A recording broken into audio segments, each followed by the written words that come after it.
Day 2ဖတ်ပါတော့မယ် Why Day 2ဒီနေ့ဘယ်ကိုရင်သွားမှာလဲဗုဒ္ဓဂယာရင်ပို့ပါမယ်ရှင်ဒီနန်းတော့လိုက်ပို့မှာပဲဖြစ်ပါတယ်ဟိုကဗုဒ္ဓဂယာအရင်မသွားသေးပဲနဲ့ကရင်နှစ်ကူပွဲကိုအရင်သွားမှာပဲဖြစ်ပါတယ်ကရင်နှစ်ကူပွဲသွားနေပါတယ်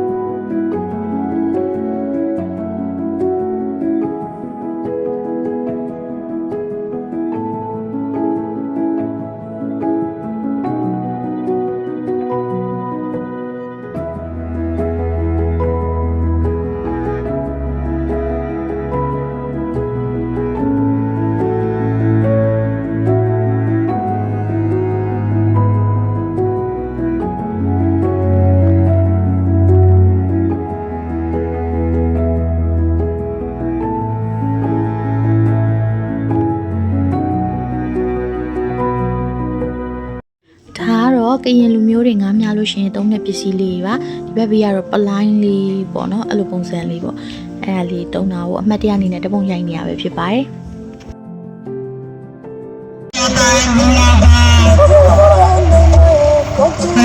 ဘလော့ဂိုင်တွေ့ရဝမ်းသာဘာကိုကြိတ်လို့စင်စံထွက်အောင်ကြိတ်ရတယ်ဟုတ်ပါပေးတာတော့ရမီးကဟိုကနေပြီးတော့ဒီလိုပို့လိုက်ပါနော်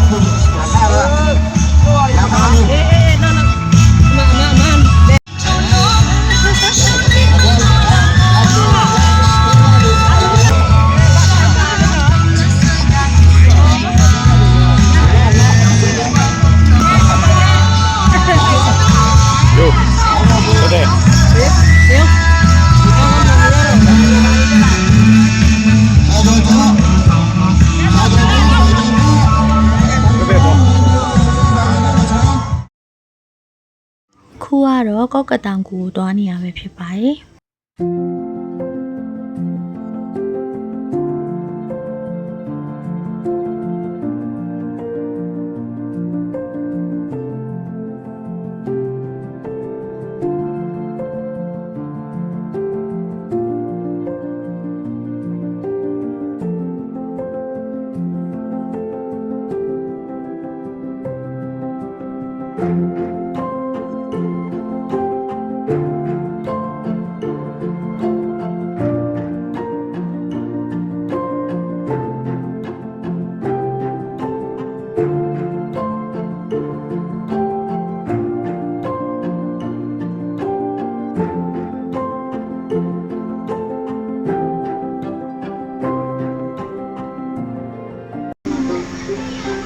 ကောက်ကတောင်ကူကိုရောက်နေပါတယ်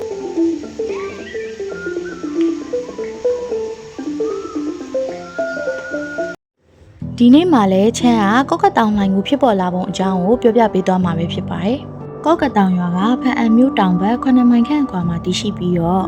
ရှေ့ရခင်ကကောက်ကတောင်ရွာတည်ရှိတဲ့အရက်မှာပေါ့နော်တစ်ပင်တွေဝါးပင်တွေအုပ်ဆိုင်နေတဲ့ကုန်းနေရာဖြစ်တယ်ပေါ့နော်ပိုးကရင်တွေရဲ့အခေါ်အရဆိုရင်ကတွန့်လို့ခေါ်တဲ့ဂျိုးပင်တွေကထူးတက်စွာပေါက်နေတော်ကြီးဖြစ်နေရပေါ့နော်ဒီနေရာမှာချမ်းအတန်တော့မှားသွားရင်အားလုံးတောင်းပန်ပါတယ်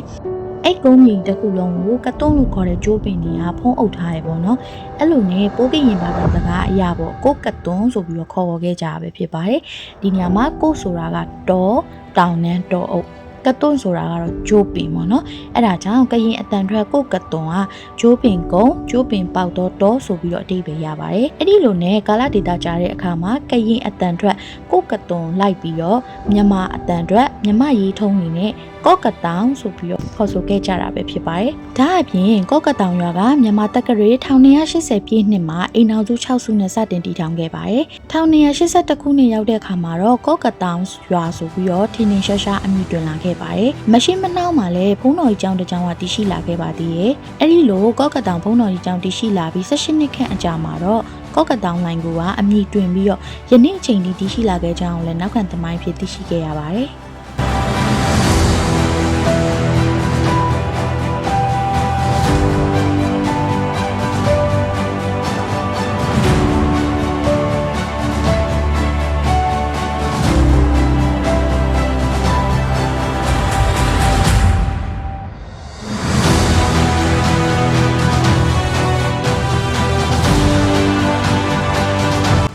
ထိုင်ကိုဝင်တဲ့အဝင်လမ်းမှာလေရေတွေရှိနေလို့ပေါ့နော်အပေါ်က60ပန်းဆွဲရေကနေကြားတဲ့ရေတွေပေါ့နော်အဲ့ရနေပြီးတော့ကျမ်းမြန်ချောနေရကြောင်းတတိထားပြီးတော့ထိန်းပြီးတော့ရှောက်ခဲ့ရပါတယ်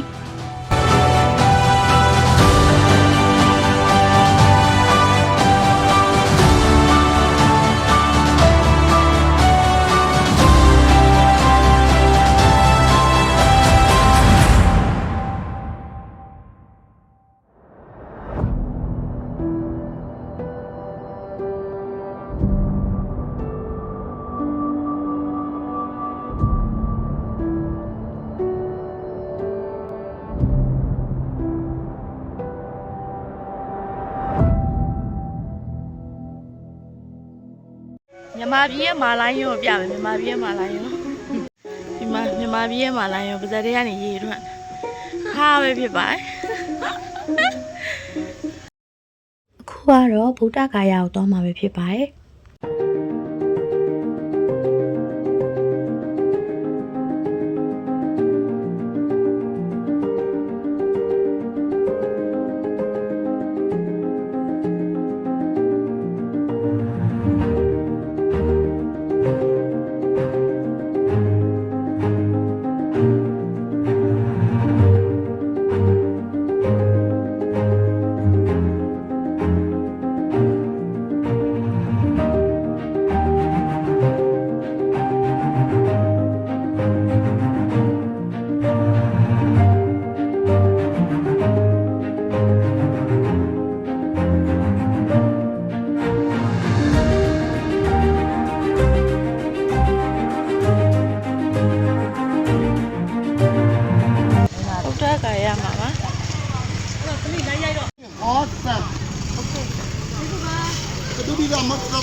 ချမ်းတို့ကတခြားနေရာတွေလည်းဆက်သွားဖို့ရှိသေးရဆိုတော့ဗုဒ္ဓဂါယာမှာပေါ့နော်အပေါ်တက်ဖို့တော့အချိန်မရလိုက်ဘူးပေါ့နော်အဲ့တော့အောက်ကနေပဲဖူးပြီးတော့ပြန်လာလိုက်ပါတယ်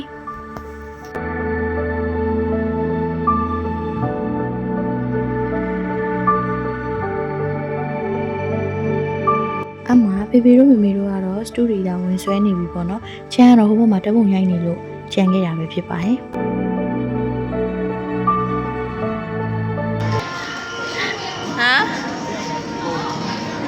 ကုန်ပြီ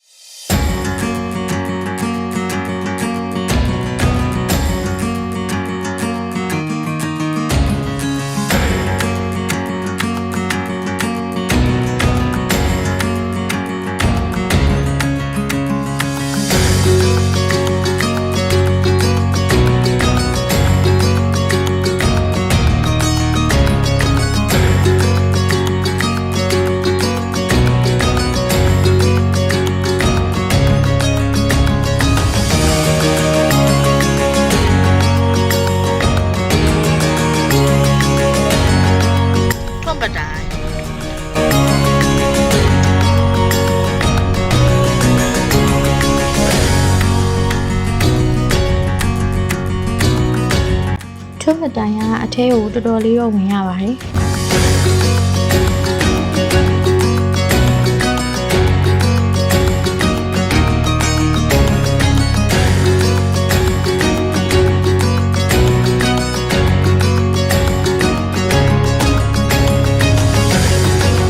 ဒါကတော့ထွန်းမတိုင်မှာ12လရာသီလုံးစတူဒီတာကျွေးရနေရပဲဖြစ်ပါတယ်ဒီမှာကတော့စတူဒီတာကိုနေ့တိုင်းတက်တက်လို့ကျွေးရပဲဖြစ်ပါတယ်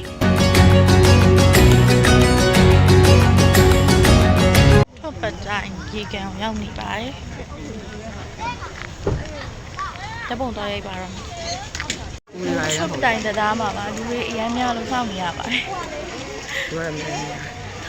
ဒီနေ့ကရမြစ်တူဘူးလေးမို့လို့ပို့ပြီးတော့လူများပါတယ်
အခုကဖိုးတက်ခစ်စီဒီကိုတွားနေရဖြစ်ပါတယ်လိုင်းပေါ်မှာတော့တော်တော်များများကအဲ့ဒီနေရာလေးကို Little Cambodia လို့ခေါ်ကြရပေါ့နော်အဲ့လိုတွားမှာပါတုံးရင်တဘာဝစမ်းရည်တော့ချမ်းတို့တွားတဲ့နေရာကရင်နှစ်တစ်ကူနေဖြစ်နေရဆိုတော့နေရာတိုင်းမှာတော့လူကအရန်များရပေါ့နော်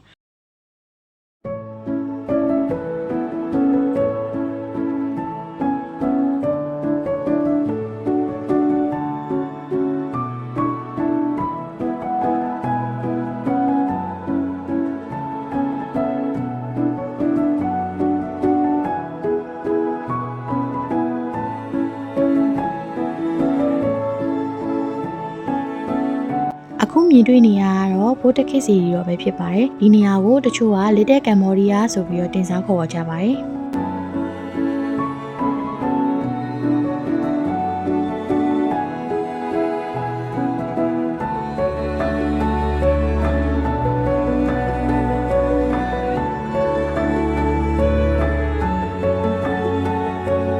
အခုချမ်းတို့ထပ်သွားမယ်နောက်တဲ့နေရာကတော့ဇွဲကပင်တောင်ပဲဖြစ်ပါတယ်ချမ်းတို့ကတိုတယ်3ရက်ပဲရရပေါ့နော်ဆိုတော့အဲ့မှာဇွဲကပင်တောင်တက်ဖို့ကတော့ဘလို့မှအချိန်မရဘူးအဲ့တော့ဇွဲကပင်တောင်တော့မှချမ်းတို့ဘလို့တက်ပုံရိုက်ခဲ့ရလဲဆိုရင်တောင်ဆွဲတဲ့ဗီဒီယိုလေးပဲရိုက်ရရပေါ့နော်ဘာလို့ဆိုတော့တခြားနေရာကြီးသွားဖို့အတွက်လုံးဝအချိန်ကကွက်တီဖြစ်နေရောတောင်ဆွဲတဲ့ဗီဒီယိုလေးပဲရိုက်ပြီးတော့ပြန်လာခဲ့ရပါတယ်ဆိုတော့ဇွဲကပင်တောင်ရဲ့တောင်ကြီးပိုင်းနေရောဒီကေဘယ်စီးရာတွေရောမပါလိုက်ဘူးပေါ့နော်အဲ့တော့နောက်တစ်ခေါက်ဖအံကိုခွင့်ရရှိရင်ထပ်သွားပြီးတော့ဒီဇက်ကပင်တောင်ရဲ့အလှတွေနောက်ပြီးတော့တောင်ဝိုင်းတောင်လည်းမတိုက်လိုက်ရဘူးပေါ့နော်အဲ့တော့တောင်ဝိုင်းတောင်ရဲ့အလှတွေကိုပါတေချာလေးရိုက်ကူးခဲ့ပါမယ်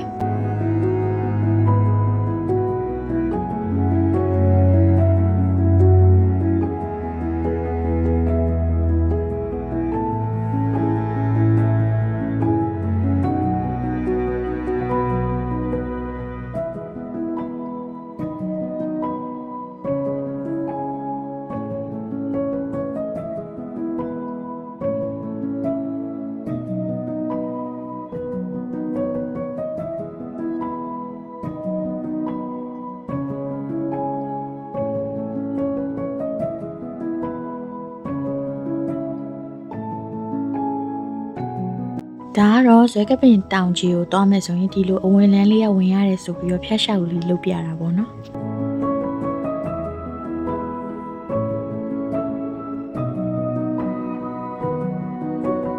ဒါကတော့တောင်ဆွဲတဲ့ဗီဒီယိုပေါ့နော်ချမ်းဖုန်းထဲမှာကျတော့ 9.16 ratio နဲ့ရိုက်ထားပါဒီမှာကျတော့ 9.16 ပြလို့မရလို့ 16.9 ratio နဲ့နှစ်ခုထပ်ပြီးတော့ပြထားပါတယ်နောက်ပြီးတော့ဇွဲကပင်တောင်ကိုလည်းမာယာများတဲ့တောင်လို့ခေါ်ကြရပေါ့နော်သူကဘယ်နေရာပဲကြီးကြီးတောင်ကပေါ့နော်ပုံစံအမျိုးမျိုးကွဲတယ်ပေါ့နော်အဲ့ဒါကြောင့်မို့လို့သူ့ကိုမာယာများတဲ့တောင်ဆိုပြီးတော့လည်းခေါ်ကြပါတယ်အခုကတော့ကြောက်ကလတ်ကိုတွားနေရပဲဖြစ်ပါတယ်ကြောက်ကလတ်နဲ့ဇွဲကပင်ကတော့တွားရတာတိတ်မဝေးဘူးပေါ့နော်နီးနီးလေးပဲအဲ့တော့ခဏလေးနဲ့ရောက်သွားပါတယ်ချမ်းဒီမှာတခုတီးလိုက်ရတာဖအံကလေမိုးရင်းမဲ့အရန်လှပါတယ်ဒီလိုချမ်းတို့သွားတဲ့အချိန်ကတော့နည်းနည်းမိုးရင်းကုန်သွားပြီပေါ့နော်အဲ့ဒီအချိန်မှာမလှဘူးလားဆိုတာလှတယ်ဒါပေမဲ့ရာသီဥတုကတော့တအားပူပါတယ်ထင်ထားတာတက်ကိုပို့ပြီးတော့ပူပါတယ်ဆိုတော့လူတွေကပေါ့နော်တော်တော်လေးပြိုင်းပြီးတော့ပေါ့နော်တက်ပုံတနေရာနဲ့တနေရာရိုက်ဖို့တောင်မှမနေအားယူနေရတယ်ပေါ့နော်ဆိုတော့ဖအံလာမယ်ဆိုရင်တော့မိုးရင်းကိုသွားတာကိုပို့ပြီးတော့ recommend ပေးပါတယ်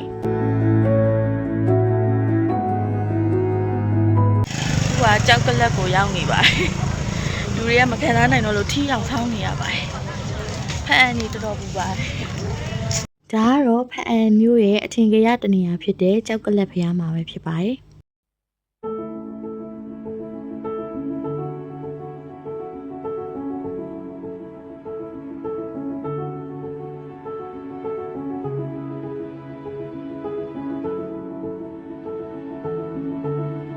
အမှားပေါ့နော်ဗီဒီယိုရိုက်ဖို့ကရင်နှစ်ကူနေဖြစ်နေရောလူတွေကလည်းများနေရလည်းအရန်ပူတော့မနေ့ကိုစူးစမ်းလိုက်ရပါတယ်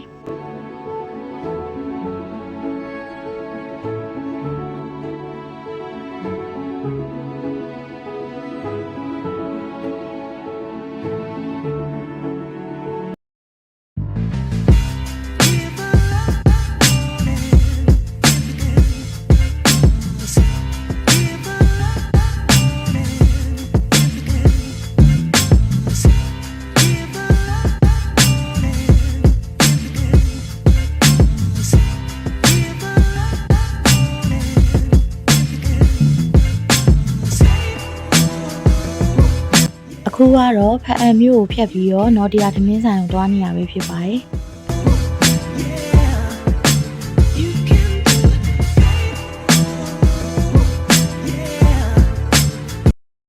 နော်တရားသမင်းဆိုင်ကိုရောက်နေပါတယ်ဖအံကိုရောက်လို့ရှိရင်နော်တရားကိုမရောက်လို့မဖြစ်ပါဘူး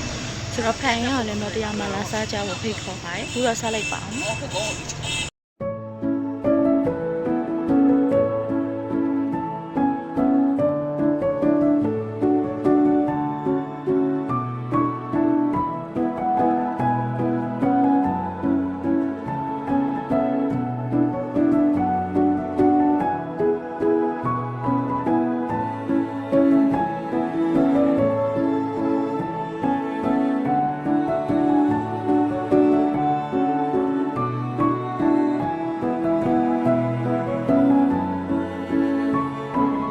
ဒါကတော့ချမ်းတို့မှာထားတယ်ကြက်သားဟင်းပေါ့နော်ဒါကရင်ချက်ထင်တဲ့နာမည်တော့မမှတ်မိတော့ဘူးတေချာပေါ့နော်ကြက်သားဟင်းရယ်နောက်တစ်ခုကကျတော့ဝက်သားဟင်းပြီးတော့ကြက်သားတုပ်ပေါ့နော်ကရင်လိုတုပ်တယ်ကရင်လိုချက်တယ်ပေါ့နော်ပြီးတော့ကစွန်းရွက်ကြော်တီနန်းတို့ကကျတော့သူကအမဲသားပါစားတယ်ပေါ့နော်အမဲသားဟင်းနဲ့ပေါ့နော်ဒီဘက်ပြီးတော့ငတ်ဖဲထင်တယ်ပေါ့နော်စားလို့ကတော့အရသာကတော့မဆိုးကောင်းပါတယ်ဒါပေမဲ့စောင့်ဆိုင်ရတဲ့အချိန်ကတော့ကြာတယ်ပေါ့နော်ပြီးတော့ပေးရတဲ့ဈေးကလည်း fair ဖြစ်ပါတယ်အဲ့ဒီအချိန်ကြာတာလေးတစ်ခုပဲပေါ့နော်အကြံပေးချင်တာကတော့အမှစားမယ်ဆိုရင်တကယ်လို့ကိုကဘိုက်ကလည်းစားနေပြီပေါ့မစောင့်နိုင်တော့ဘူးဆိုရင်တော့ဖြော်ရည်ဖြည်းဖြည်းမှာတောက်တင်ပါတယ်ဖြော်ရည်ကတော့အရန်မြန်ပါတယ်ချမ်းဆိုရင်လည်းအဲ့လိုမျိုးလုပ်ခဲ့တာပါအမှစမ်းကစ်တီးဖြော်ရည်ကတော့တော်တော်ကောင်းပါတယ်ကဲဒါဆိုရင်တော့ထမင်းစားလိုက်ပါအောင်မေအခုကနေ့လေ3နာရီရှိပြီပေါ့နော်အခုတောင်ဝိုင်းကိုသွားနေရပဲဖြစ်ပါတယ်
အခုကတောင်ဝိုင်းကိုရောက်ပါပြီ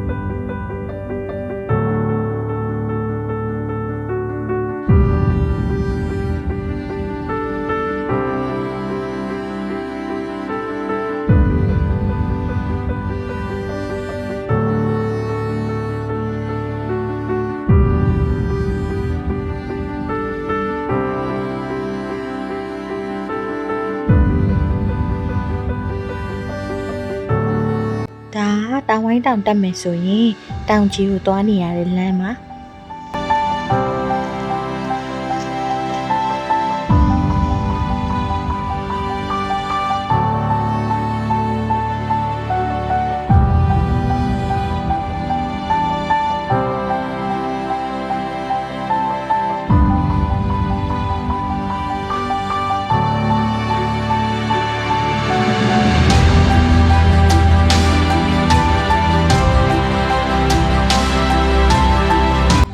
အချိန်မရလို့တောင်ဝမ်းတောင်ပေါ်မတက်ဘဲနဲ့ခဏလေးကတစ်လေးနဲ့တက်ပြီးတော့တပုံရိုက်ပြပြီးပြန်ဆင်းလာပါ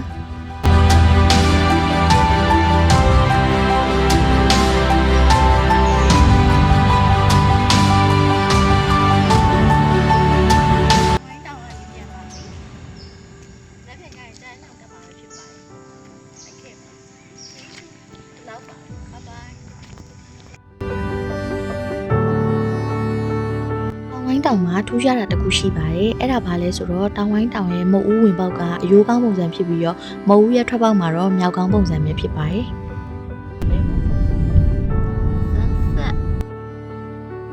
ချမ်းရဲ့ဖန်အန်ဒေးတူဘလော့လေးကတော့ဒီလောက်ပါပဲဒေး3မှာပြန်တွေ့ပါမယ်အဆုံးထိကြည့်ရှုပေးရတဲ့အတွက်အားလုံးကျေးဇူးများကြီးတင်ပါတယ်